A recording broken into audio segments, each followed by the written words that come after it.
My name is Austin Parker, and even now my hands tremble as I type these words. Only 28 years old, I had spent nearly half my adult life building a career at Meridian Tech in downtown Charleston, South Carolina. Then, in a single, fateful morning meeting, my entire back-end development team was dissolved. One moment, I was planning the next sprint. The next, I was packing up my desk and carrying home a cardboard box of personal items. I expected a temporary reprieve when I drove the hour inland to Somerville, the town where I grew up. The familiar red brick sidewalks, the canopy of live oaks over Main Street, my mother's rose bushes in full bloom, all of it should have felt like homecoming.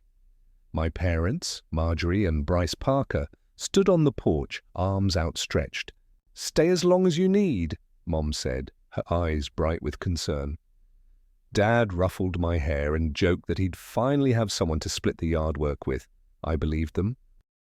Instead, within hours, an undercurrent of tension snaked through the rooms I once thought safe. In the shadowy hallway, I caught snippets of urgent whispers between my parents and my sister, Adriana, who at 26 had just been promoted to senior content strategist at a wellness startup.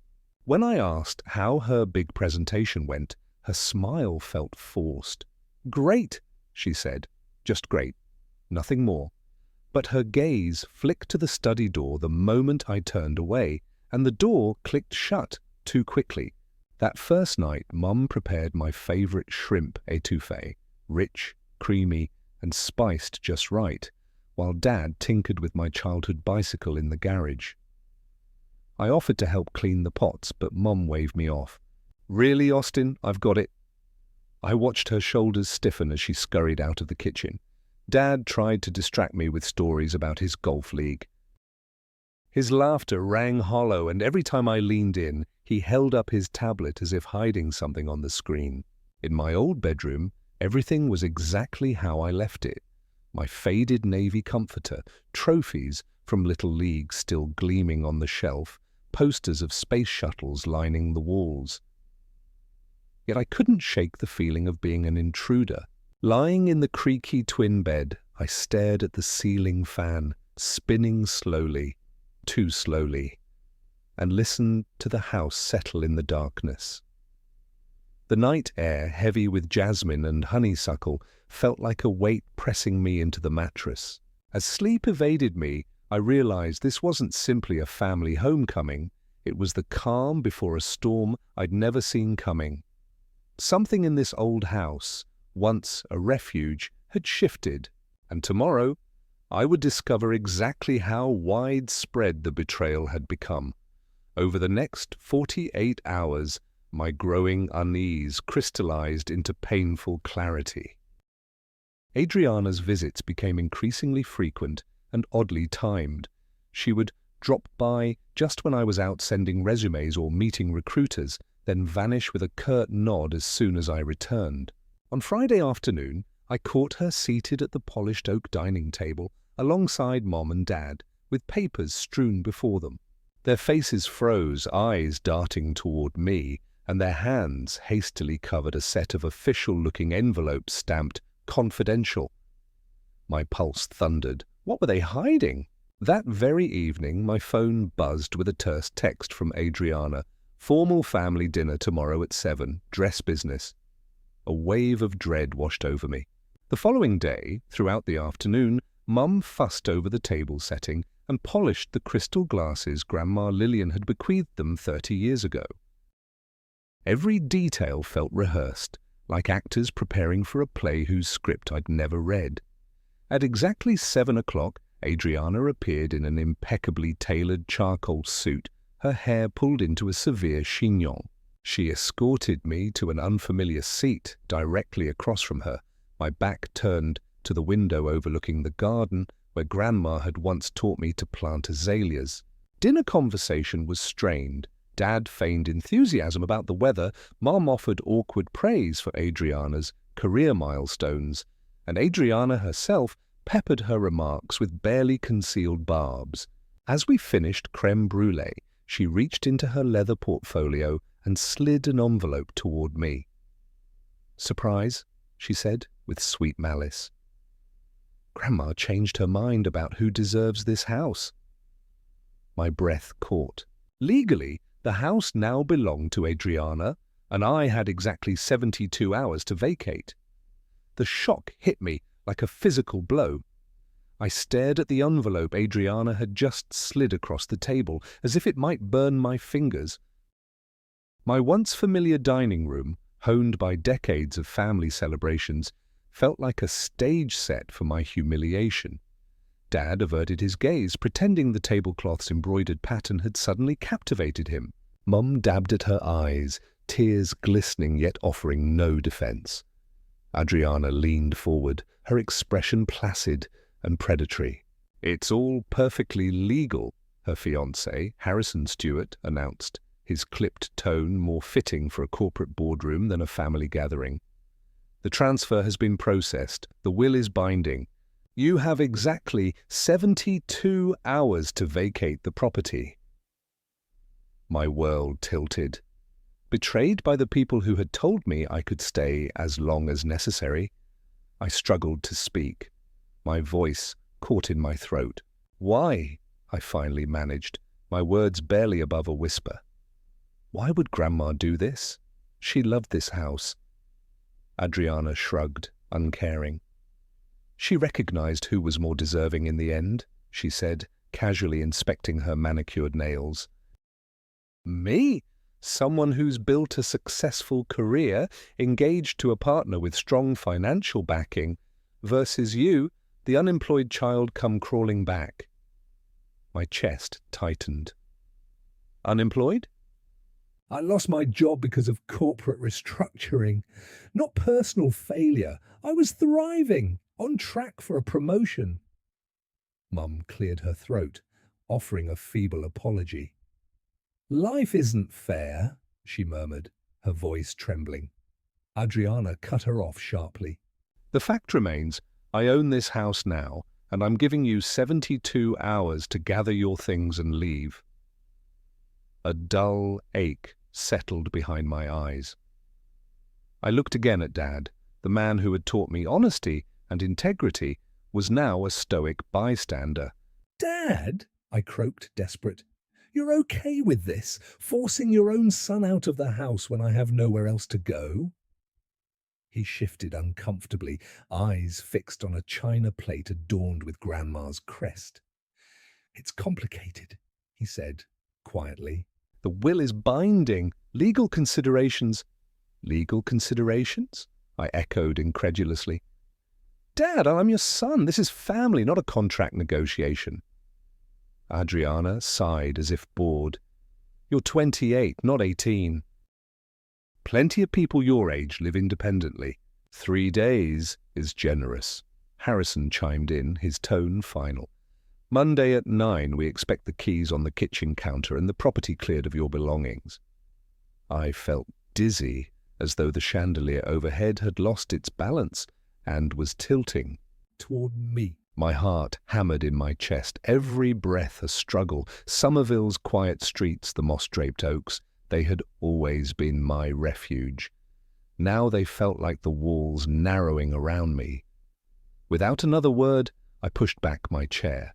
It screeched against the hardwood floor, an abrupt declaration of my outrage. "I can't believe this," I gasped. That my own family could do this to me. Then I fled, 2 steps at a time, climbing the staircase to my childhood bedroom, that once safe haven now a confine of betrayal. Locking the door behind me, I sank against it and let the tears flow, the reality of my shattered world crashing in on me. I woke in my childhood bedroom just after dawn, the late autumn light slanting through the blinds and painting stripes on the floor. My head throbbed, and every muscle ached from yesterday's confrontation. I pressed a hand to my chest, my heart still pounded at a frantic pace. The house was silent, except for the distant hum of my parents' morning routine. I knew I had fewer than 48 hours before Adriana's deadline expired. I forced myself out of bed and dressed in the same clothes I'd worn the night before, a crisp white shirt and dark jeans. I paused to look in the mirror, barely recognizing the haggard face staring back. Red-rimmed eyes, pale skin, unkempt hair. My reflection mirrored the turmoil inside me. But beneath the exhaustion, I felt a flicker of resolve. I wouldn't leave without a fight. In the kitchen, Mum was standing by the counter, mechanically stirring pancake batter. She startled when she saw me. "Austin," she whispered, I cut her off, gently but firmly. "How could you let this happen?" Her hand trembled over the mixing bowl. "We didn't have a choice," she said, voice barely audible. I set the tableware aside and leaned in. "There's always a choice, Mum. You chose Adriana over me." Before she could respond, Dad entered in his golf clothes, curling into a paper towel as he grabbed a mug of coffee. His expression was carefully blank. "Morning," he mumbled, avoiding eye contact. I swallowed my frustration and addressed him. "Dad, are you really okay with throwing me out? You said I could stay as long as needed." He sighed and ran a hand through his hair. "It's the will, son. Legally binding." I shook my head, anger and disbelief coursing through me. Family isn't about legal documents. Mum's tears fell silently as she backed away. I realized they had already retreated emotionally. I felt a swell of sorrow before it hardened into determination. I gathered my courage. "I need help," I said. "I can't do this alone." Dad's shoulders sagged, but he didn't object. Mom dabbed at her cheeks with her sleeve. I grabbed my phone and dialed Nancy's number. Her sleepy voice answered on the third ring. "Austin?" "What's wrong?" I swallowed hard and let the events of the last 24 hours spill out in a rush. As I spoke, Nancy rallied. "Pack an overnight bag. I'll drive down from Stamford right now. You're crashing on my couch and we'll figure out the next steps." Relief washed over me in a wave so powerful it brought tears back to my eyes. "Thank you," I choked out. "I don't know what I'd do without you." Nancy's laughter was warm and steady. "You're not alone. We'll get through this." After I hung up, I turned to my parents, who watched with guilt etched on their faces. "I'm leaving this house tomorrow," I said calmly. "But before I go, I'm gathering proof. Emails, documents, witness statements. This isn't over."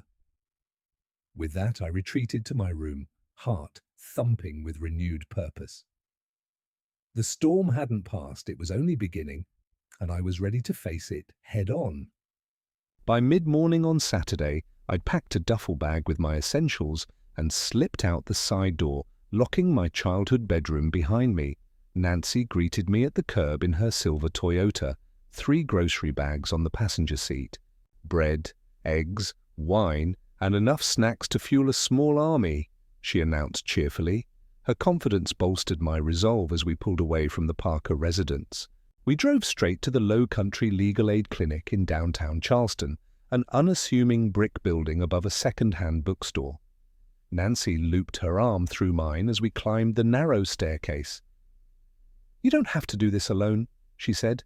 Inside, a receptionist handed me a clipboard without a word, as if they'd been expecting my arrival.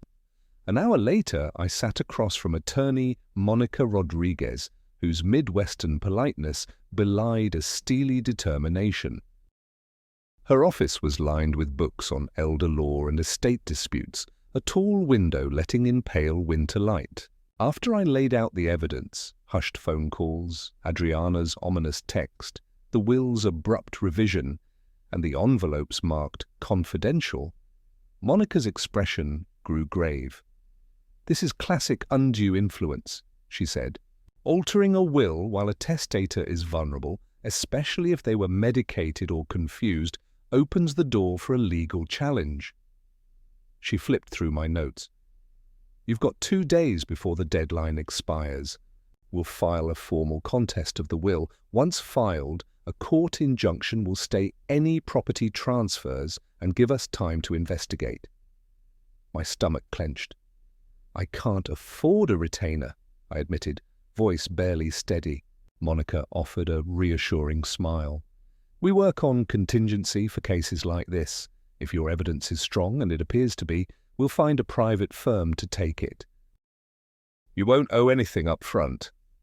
Relief washed over me, mingled with lingering betrayal.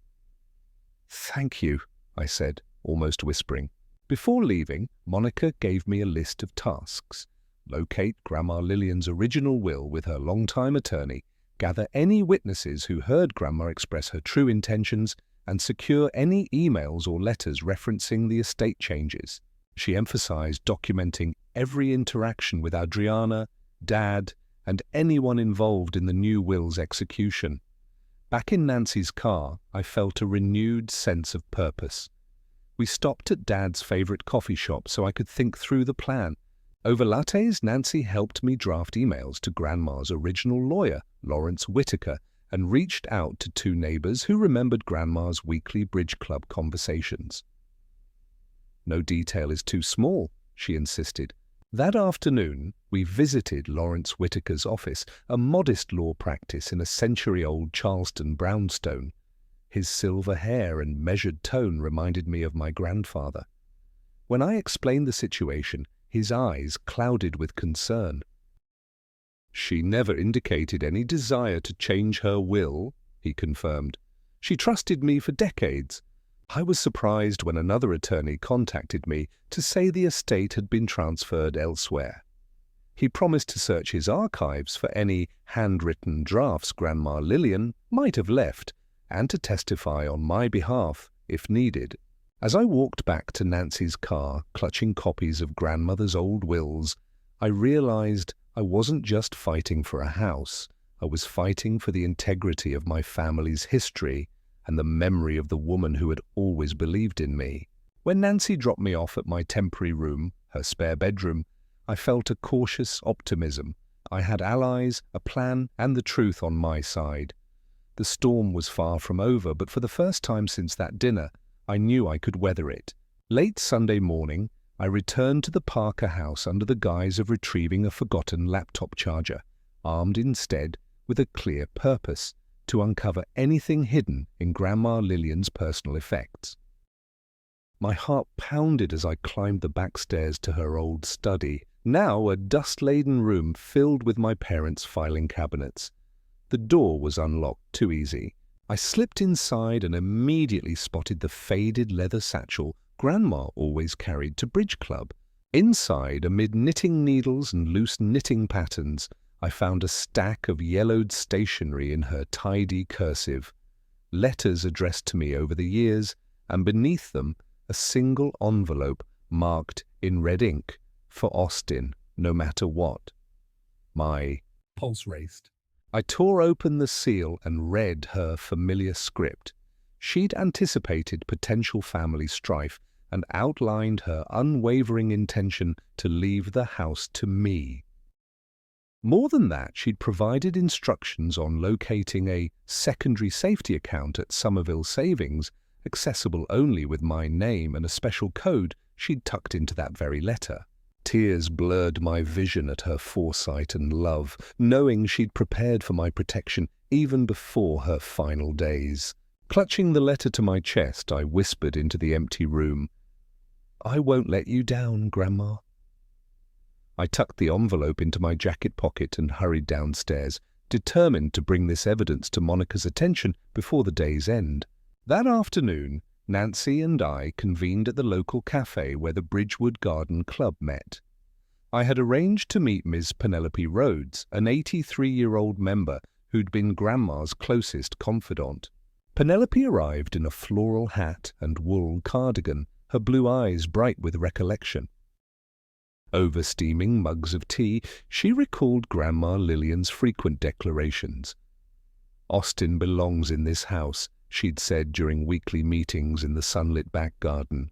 Penelope even produced a faded program from the club's spring luncheon 2 years ago, on which Grandma had handwritten next to my name, "Her true heir." Her testimony, combined with the newly discovered letter, would form an unassailable narrative of Grandma's genuine intentions. As I left the cafe carrying Penelope's signed affidavit in a sealed envelope, I felt both vindicated and empowered. Each step forward dispelled the paralyzing dread of betrayal and replaced it with a resolute clarity. I would not simply survive this ordeal, I would honor Grandma's legacy by restoring justice, safeguarding her home, and forging a future defined by integrity rather than deception. Monday dawned grey and misty, as if the low country sky itself mourned my predicament. I woke before sunrise, nerves jangling. Today was D-Day. The formal contest of Grandma Lillian's will had to be delivered before Adriana's 72-hour deadline expired. I showered, dressed in a navy blazer and charcoal slacks, business attire, just as Adriana had specified. In the living room, I found Dad halfway through his morning paper and Mom sipping coffee at the kitchen island. They regarded me with strained expressions. "I'm heading out," I announced, my voice steady despite the turmoil inside. "I have a delivery to make." Mum's lip quivered. "Austin, please, I have to do this," I interrupted gently. "I'll be back soon." Outside, Nancy waited in her car, a folder marked Legal Family Estate in her lap. We drove to the county clerk's office, where I handed Monica Rodriguez's assistant 2 copies of the formal contest letter. The clerk stamped them, filed, and received, adding official time stamps. My stomach clenched with relief and apprehension. "Now we wait for the injunction," Nancy said, glancing at her watch. "It should arrive by midday." We returned to the Parker house just as the sun broke through the cloud cover. I carried the stamped envelopes and a folder of affidavits, Grandma's letter, Penelope Rhodes's testimony, Lawrence Whitaker's original will draft notes. Dad opened the door and hesitated. "They called this morning," he said quietly. "Court issued a temporary stay. No property transfers can occur until the dispute is settled." A wave of triumph washed over me. Tiny but significant victory. I inhaled deeply. "Good," I said. "But I need to see Adriana and Harrison." Inside, I gathered the family in the living room. Adriana looked petrified. Harrison's jaw was clenched. Mum hovered by the doorway, and Dad stood stiffly nearby. "I've delivered the contest," I announced. "The court has stayed any transfers. This house remains in escrow until a judge reviews the evidence." Adriana's eyes flickered with panic. "Austin, please." I held up Grandma's letter. "This," I said softly, voice thick with emotion, "is Grandma's unambiguous wish. She wrote it for me, knowing her will might be challenged. It proves undue influence and her intentions." Harrison swallowed hard. Mum covered her mouth, tears shining. Dad's eyes filled with regret. Silence swallowed the room. Finally, Dad spoke. We didn't realize—" I cut in calmly.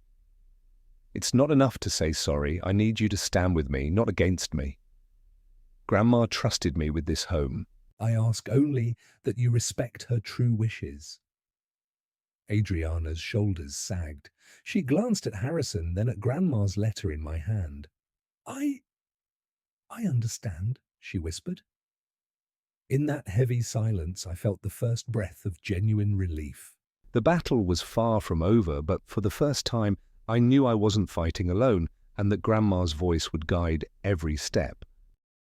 The air in the Parker household felt different after the injunction, less oppressive, but still charged with unspoken tension. I spent Tuesday morning organizing my evidence, scanning Grandma's letter, Penelope's affidavit, and the email threads between Dad, Adriana, and Bradford Thornton. I needed everything digital and backed up. Nancy volunteered as my IT wingwoman, setting up a secure cloud folder and encrypting the files. "If they try to delete or shred anything," she warned, We'll have it safe." Her calm competence steadied me. By midday, I had a preliminary meeting with the private law firm that agreed to take my case on contingency. The senior partner, Eleanor Cho, reviewed the documents carefully. "You've assembled a rock-solid prima facie case for undue influence," she said. "Our strategy will be to file a motion to void the most recent will on grounds of incapacity and coercion, then move to reinstate the prior version." She outlined the timeline: depositions of witnesses, medical expert testimony to confirm Grandma's impaired capacity under pain medication, and document authentication. I felt a surge of cautious optimism. The law had a chance to right this wrong. But the emotional healing was just beginning. That evening, I returned to the house to retrieve a few personal items: my childhood guitar and the scrapbooks I'd started in high school. I buzzed the front door and was surprised when Mom answered alone, her eyes red-rimmed. "Can we talk?" she asked, voice trembling. Inside, she led me to the sunroom, Grandma's favorite spot, with its bay windows overlooking the azalea beds. A single pink blossom trembled in the early winter breeze. Mum sank onto the wicker love seat and gestured for me to sit beside her. "I've been a coward," she began, tears slipping down her cheeks.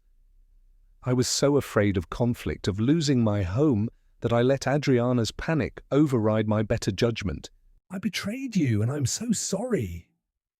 I felt both sorrow and relief at her apology.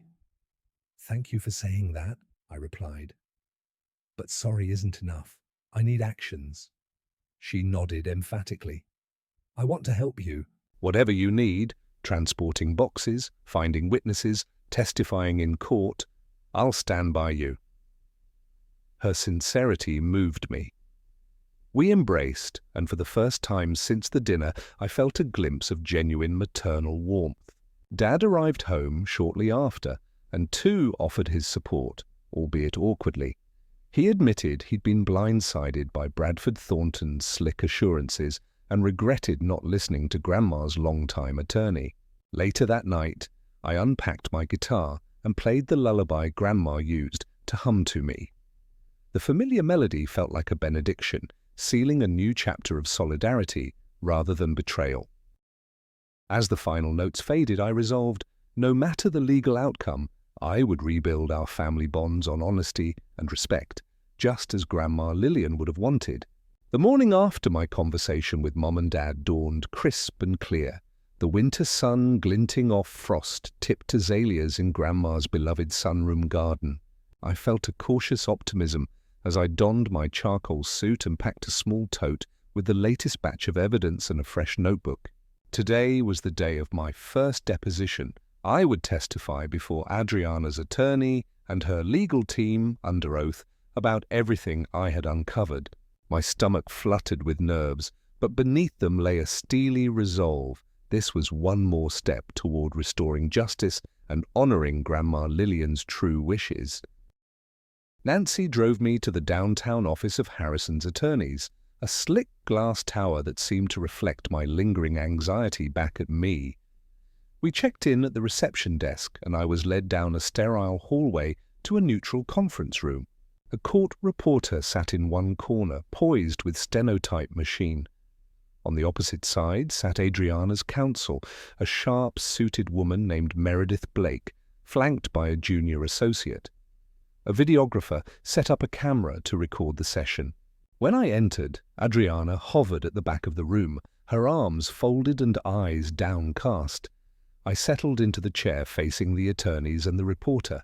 Meredith Blake began with formalities, swearing me in, reminding me of my obligation to tell the whole truth, nothing but the truth, and then launched into her first question. "Mr. Parker, can you explain your relationship with your grandmother, Lillian Gray, prior to her death?"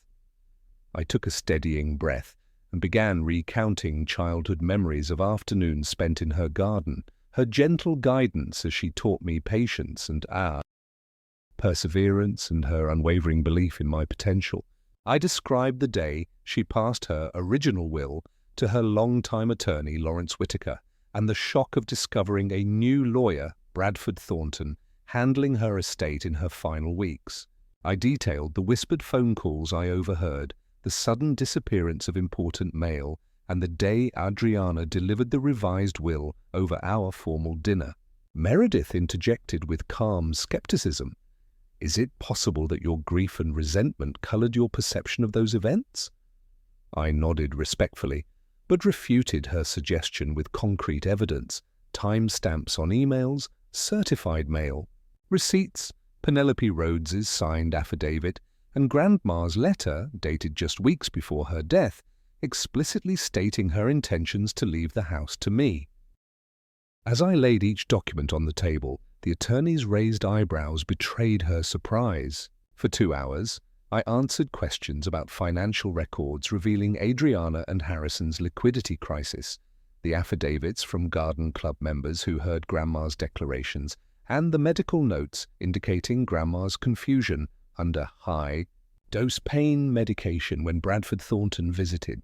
Every answer felt like forging another link in the chain of truth I had built.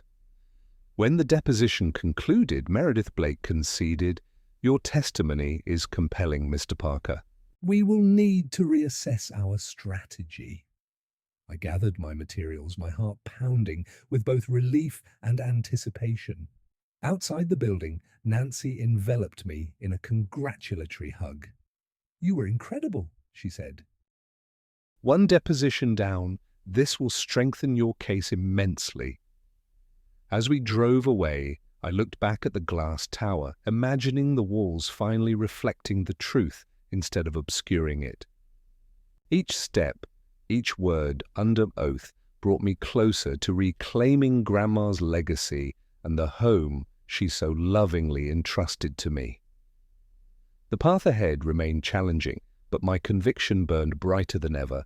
I would see this through to the end. The weekend slipped away in a blur of legal preparations and quiet moments of reflection. Monday arrived with a crisp chill in the air, but inside my mind I felt a warming sense of momentum. My deposition had shaken Adriana's legal team, and Deborah Cho's firm assured me the judge would likely grant our motion to reinstate Grandma Lillian's original will. Yet there remained one critical hurdle: obtaining expert medical testimony to confirm Grandma's diminished capacity at the time she signed the new document. That afternoon, Nancy and I met with Dr. Evelyn Mercer, a geriatric psychiatrist recommended by Monica Rodriguez. Her office, lined with anatomical models and medical journals, felt sterile yet reassuring. Dr. Mercer reviewed Grandma's medical records, the chart notes indicating high-dose analgesics, observations of confusion, and documented episodes of disorientation. She examined the timeline. Bradford Thornton's visits occurred precisely when the painkiller regimen peaked. After 2 hours of detailed questions, Dr. Mercer leaned back and said, "The records strongly suggest Ms. Gray lacked testamentary capacity at those points. I'm prepared to testify that her cognitive impairment would have rendered her unable to make informed decisions regarding her estate." Relief washed over me. I slid a signed retainer agreement across the desk. "Thank you, Doctor. Your testimony will be invaluable." Back in the car, Nancy grinned. "That seals it. Between your deposition and the doctor's affidavit, it's only a matter of time." Tuesday morning in court, Judge Randall Matthews listened as Deborah Cho presented our motion. She laid out the deposition transcript, Dr. Mercer's affidavit, Lawrence Whitaker's testimony about Grandma's original will, and Penelope Rhodes's witness statement. Adriana's counsel objected, but the mounting evidence was overwhelming. After a brief recess, Judge Matthews returned and announced his ruling. He would void the contested will and reinstate the prior version, ordering that the property transfer procedures be halted permanently.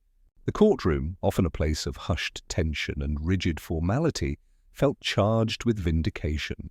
Tears stung my eyes as I heard the words, "It is ordered that the decedent's will, dated June 15th, 2024, shall be the operative instrument for the distribution of the estate. Outside the courthouse steps, I hugged Nancy. Tight. Passers-by offered congratulations, unaware of the storm we'd weathered to get here. I took a deep breath of the cool March air. The weight of betrayal and legal battle began to lift, replaced by the promise of restoring my grandmother's legacy. That evening, I returned to the Parker house to retrieve the original estate documents.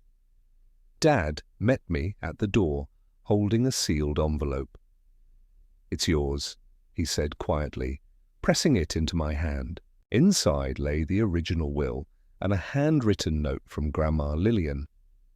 "I knew you would fight for what was right. Welcome home, always." I stepped into the house I'd feared was lost, feeling more at home than ever before. The walls held echoes of pain, but now they resonated with truth, justice, and the enduring love of my grandmother. Wednesday morning marked the beginning of a new chapter, transforming the house into a haven for women emerging from family crises. Nancy, Elena Cho and I met in Grandma Lillian's eastern wing, the area she'd earmarked for transitional housing. The room was dusty, with chipped plaster walls and warped floorboards, but sunlight still filtered through the tall sash windows, casting hopeful patterns on the bare wood. I introduced the restoration team, Michael, a specialist in historic interiors, and his assistant, Karen.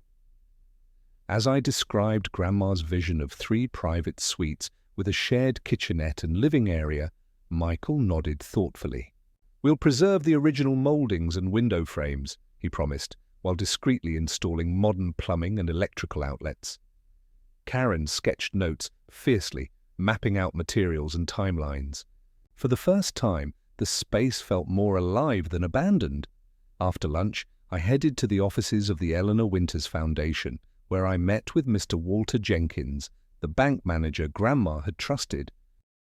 He handed me the special access card for the reserve account she'd set aside, along with a detailed breakdown of how the funds should be allocated. Half would cover the renovation, the rest would seed a grant program offering scholarships and emergency aid to the women who would call this place home. Holding the card in my hand, I could almost feel Grandma's proud smile from beyond. That evening, I invited my parents and Adriana for a preview of the renovated wing. Adriana arrived late, her expression guarded. But when she stepped inside and saw the freshly painted walls and sample floor plans, her shoulders relaxed.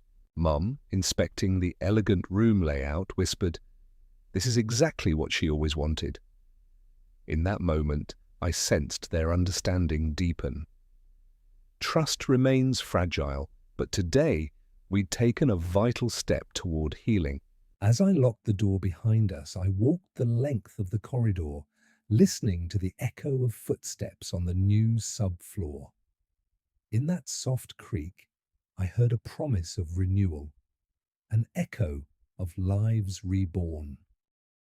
The house that once witnessed our greatest betrayal was now becoming a place of compassion, solidarity, and hope, just as Grandma Lillian intended. Thursday morning arrived with a gentle drizzle pattering against the windows of Grandma Lillian's renovated eastern wing.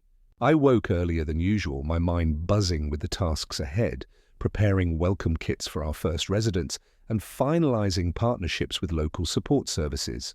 After 6 months of legal battles, renovations, and countless late-night strategy sessions, the Eleanor Winters Foundation was finally ready to open its doors. By 9 o'clock, Nancy and I stood in the newly furnished common area, a bright room with soft sofas, shelves stocked with books donated by the garden club, and steaming carafes of coffee. 3 plush chairs faced a low table set with fresh fruit and hand-stitched welcome cards. Each card bore Grandma's signature rose emblem alongside a handwritten note, "Welcome home. You are safe here." Our first resident, Ms. Priya Desai arrived precisely at 10:30. A former nurse in her late 30s, Priya had fled an abusive household and spent weeks searching for emergency shelter. As she stepped inside, her wide eyes took in the warm colors and gentle lighting. I greeted her at the door. "Priya, welcome. I'm Austin, and this will be your home for as long as you need." She managed a tentative smile, clutching a single carry-on bag. "Thank you," she whispered, voice trembling. I handed her the welcome card and a small basket containing a plush bathrobe, a journal, and a framed photograph of Grandma in her rose garden. "Grandma Lillian believed in building sanctuary," I explained softly. "This space is yours to heal and rebuild." Next, we showed Priya to her private suite, a cozy room with a deep windowsill perfect for morning coffee, a soft quilted bedspread, and a small desk where she could write or search for job listings. The ensuite bathroom featured modern fixtures and an emergency call button discreetly installed. As Priya ran her fingers over the smooth wood of the dresser, tears sparkled in her eyes. "I've never felt so welcomed," she said. Over the next hour, I introduced her to our network of partner organizations, a local women's legal clinic, a job training non-profit, and a counseling center offering sliding scale fees. Nancy explained the schedule of group workshops we'd hold each Wednesday, mindfulness exercises, resume-building seminars, and peer support circles. Priya nodded, absorbing every detail. By noon, 2 more residents arrived. Mrs. Eleanor Ruiz, a single mother escaping financial exploitation, and Ms. Marisol Hayes, a veteran facing displacement after a health crisis. Together they formed the Foundation's inaugural cohort of 3 women. I watched as they exchanged hesitant smiles and shared small talk about the weather, the houseplants, and Priya's journal. In that moment, the house hummed with a quiet energy of solidarity and hope. As I stepped back into the hallway, I pressed my hand to the rose-colored wall and whispered, "We did it, Grandma." Her legacy, once threatened by betrayal, now lived on in the laughter of new beginnings, in the warmth of safe refuge, and in the unwavering promise that this house would always stand for compassion, dignity, and second chances. Friday dawned bright and clear, the first real break in the spring showers. I woke before sunrise, the house unusually quiet now that our 3 inaugural residents were settled. In the kitchen I brewed coffee for everyone, fresh ground beans from the local roastery, and laid out pastries from Mrs. Donohue's bakery down the street. The scent of coffee and warm croissants drifted through the halls as I prepared for today's community meeting. At 10 o'clock, Priya, Eleanor, and Marisol gathered in the common area, each holding a steaming mug. Their expressions were a blend of curiosity and cautious optimism. I stood before them, heart swelling with pride. "Good morning," I began. "Today marks 1 week since you moved in. How are you feeling?" Priya spoke first, her voice steady. "I've started journaling every morning," she said, lifting the leather-bound book we provided. "Writing down my thoughts helps me process everything. I applied for 2 nursing positions yesterday." Eleanor nodded. "I met with the legal clinic, and they're helping me file for rightful custody of my daughter." Marisol added, "I connected with the Veterans Employment Program.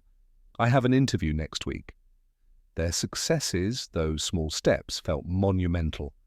I smiled and introduced today's workshop facilitator, Ms. Nadia Ellis, a licensed counselor specializing in trauma recovery. Nadia guided the group through a breathing exercise to ground their thoughts, then led them in a reflective discussion about resilience, how each challenge they'd faced had forged their strength. As they shared stories of perseverance, I watched tears of relief and smiles of solidarity blossom. The room, once a silent shell, now radiated warmth and human connection. After the session, I walked the women to the garden, where the azaleas and camellias were bursting into bloom. We paused by Grandma Lillian's rose bushes, her final gift to the house. I reminded everyone of Grandma's words. Home is not just a place, it is the courage to start anew. Priya gently touched a delicate pink bloom. "It's beautiful," she whispered, "just like the hope this place gave me." That afternoon, I met with the Foundation's board, 3 community leaders, and 2 longtime friends of Grandma Lillian. We reviewed budgets, discussed fundraising events, and planned the annual spring soiree to raise awareness. Each board member shared their admiration, how far we'd come in months, the lives already transformed, and the promise of countless more. As evening fell, I returned to the sunroom with a journal in hand. I penned a letter to Grandma Lillian, recounting the week's milestones, new job applications, legal victories, blossoming friendships, and the garden's vibrant rebirth. I closed the journal and pressed my cheek against the cool window pane, gazing at the silhouette of the house, a testament to resilience, justice, and the enduring power of love.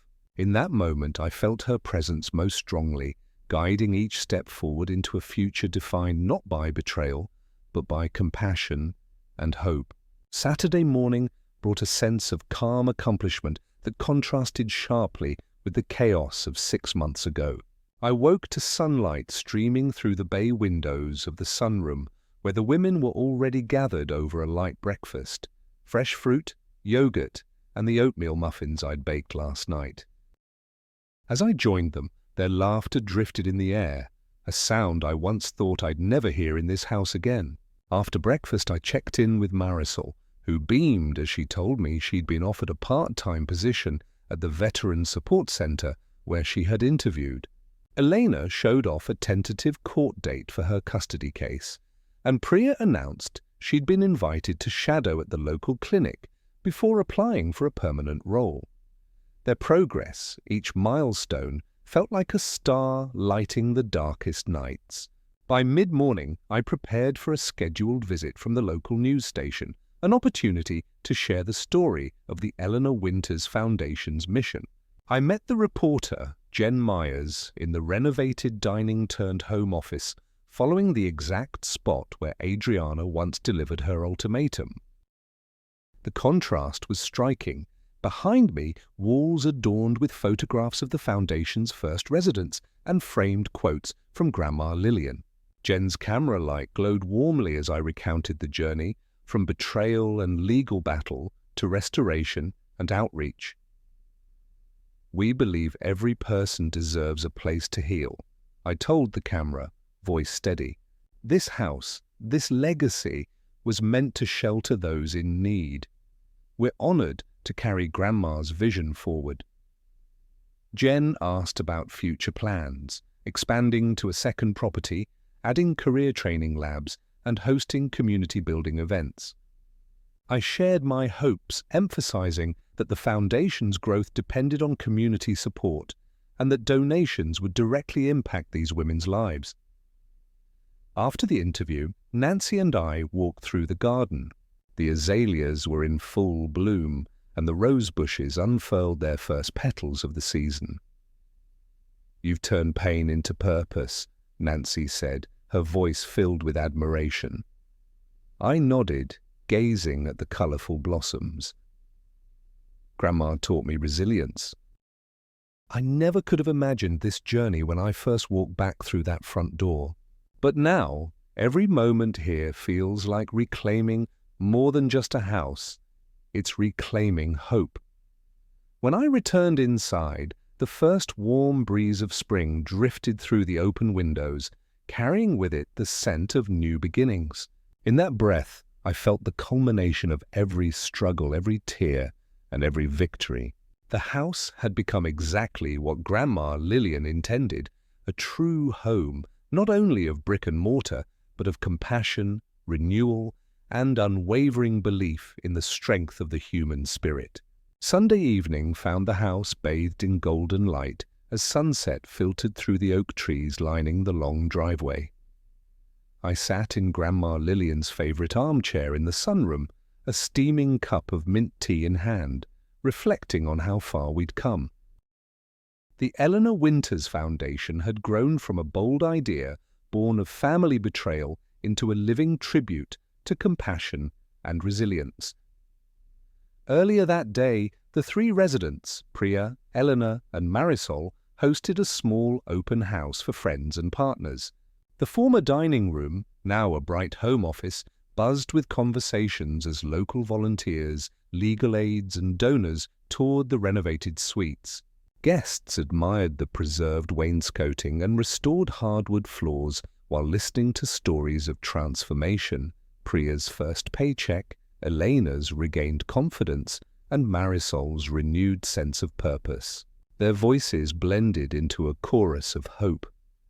After the event, I walked the marble-topped hall where family victories and betrayals once clashed. I placed my hand on the freshly painted wall, imagining the echoes of every step. The rose emblem Grandma had designed adorned the foundation's logo at the end of the corridor, a constant reminder of her enduring presence. I whispered softly, "We did it, Grandma." That night, as the house settled into its quiet rest, I climbed the stairs to my old bedroom. Everything had changed, yet in a way, nothing had. The trophies and posters were gone, replaced by framed photos of new beginnings. Our first board meeting, a snapshot of the inaugural residents with their certificates of completion, and a garden club portrait of Grandma smiling at me.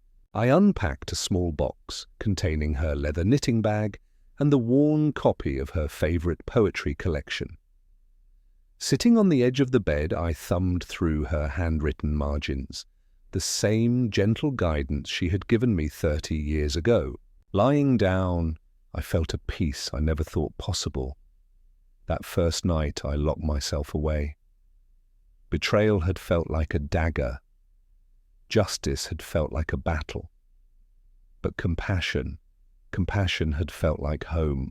I closed my eyes, breathing in the faint scent of roses drifting through the cracked open window. In the hush of that moment, I understood. Grandma had always known I had the strength to turn pain into purpose, and by carrying her legacy forward, I had become the person she always believed I could be. As the stars emerged in the southern sky, I whispered a final good night to the house that was no longer a battlefield, but a sanctuary, proof that even the deepest wounds can bloom into something beautiful.